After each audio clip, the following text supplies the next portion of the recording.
পণ্ডিতিয়া কাণ্ডের সিসিটিভি ফুটেজে মিলল নয়া তথ্য। দুর্ঘটনাস্থল থেকে 20 মিটার দূরের ক্লোজ সার্কিট ক্যামেরায় ধরা পড়া সেই ফুটেজ খতিয়ে দেখছেন তদন্তকারী অফিসাররা। বিক্রম দাস আমাদের প্রতিনিধি রয়েছেন এই মুহূর্তে টেলিফোন লাইনে। বিক্রম, কি রয়েছে সিসিটিভি ফুটেজে?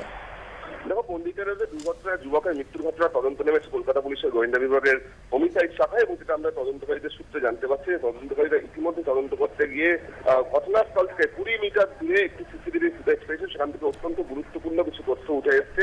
জানা যাচ্ছে যে এই দুটি গাড়ি, অর্থাৎ যে মার্সিডিজ গাড়িটি এবং স্কুটি গাড়িটি সমান্তরালে কিন্তু আসছিল না, এবং তার সঙ্গে সঙ্গে আজকে আমরা যেটা জানতে পারছি যে 3 জন প্রত্যক্ষদর্শীর হদিশ পেয়েছে পুলিশ, যারা ঘটনাস্থলে উপস্থিত ছিল এবং গোটা ঘটনা ঘটতে যারা দেখেছে তাদেরকেও কিন্তু জিজ্ঞাসাবাদ করা হবে এমনটা জানা যাচ্ছে। এর সঙ্গে সঙ্গে ওই স্কুটিতে নিহত যুবক, তার সঙ্গে আরো 2 জন যে যুবক ছিল তারা গুরুতর আহত অবস্থায় হাসপাতালে ভর্তি করা হয়েছিল। তারা কিন্তু এত স্থিতিশীল অবস্থায় রয়েছে এবং সেক্ষেত্রে পুলিশ তাদেরকে জিজ্ঞাসাবাদ করে গোটা ঘটনার বর্ণনা নেবে। এর পাশাপাশি আমরা যেটা জানতে পারছি যে এই মার্সিডিজ বেঞ্জ গাড়িটির রেকর্ড পুলিশ বার করেছে, এবং পুলিশ যেটা জানতে পেরেছে যে গত 2015 সালের জানুয়ারি মাস থেকে এখনো অব্দি এই গাড়িটির এগেন্স্টে 13খানা কেস পেন্ডিং আছে। কখনো এটা সিগন্যাল ভায়োলেশন করেছে, কখনো র্যাশ ড্রাইভিং করেছে।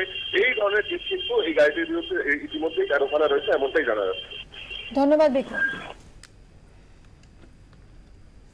আসানসোল উত্তর থানায় তীর্থযাত্রী বোঝাই বাস উল্টে আহত হয়েছেন 58 জন। জানা যাচ্ছে বাসুদেব চট্টোপাধ্যায় আমাদের প্রতিনিধি আরো বিস্তারিত জানাবেন। বাসুদেব, দেখো, যেটা জানা যাচ্ছে যে মেদিনীপুরের পটাশপুর থেকে এই তীর্থযাত্রী বাস সব যাচ্ছিল গয়া তীর্থ করার জন্য, এবং ঠিক যখন আসানসোল জুবলি মোড় পার করে যখন ঠিক ওই শীতলা মোড় বলে একটি জায়গা আছে সেখানে যখন বাসটি আসে, ঠিক সেই সময় বাসটি উল্টে যায়, এবং উল্টে যাওয়ার সঙ্গে সঙ্গে ঠিক ভোর তখন 3:30-4 বাজে, এবং ড্রাইভার সেটা শুনেছে যে ড্রাইভার হয়তো চালক কোনোভাবে ঘুমিয়ে পড়েছিল বা কোনোভাবে কিছু নিয়ন্ত্রণ হারিয়ে যায়, এবং সেই বাসটি উল্টে গেলে প্রায় 58 জন বাস যাত্রী যারা ছিল বাসের মধ্যে, মহিলা পুরুষ সহ, তারা সবাই আহত হয়ে যায় এবং তাদের সবাইকে আসানসোল জেলা হাসপাতালে নিয়ে যাওয়া হয়, এবং তাদের মধ্যে 32 জনকে জেলা হাসপাতালে ভর্তি করতে হয়েছে এবং বাকি প্রায় 28 জনকে প্রাথমিক চিকিৎসার পর ছেড়ে দেওয়া হয়েছে।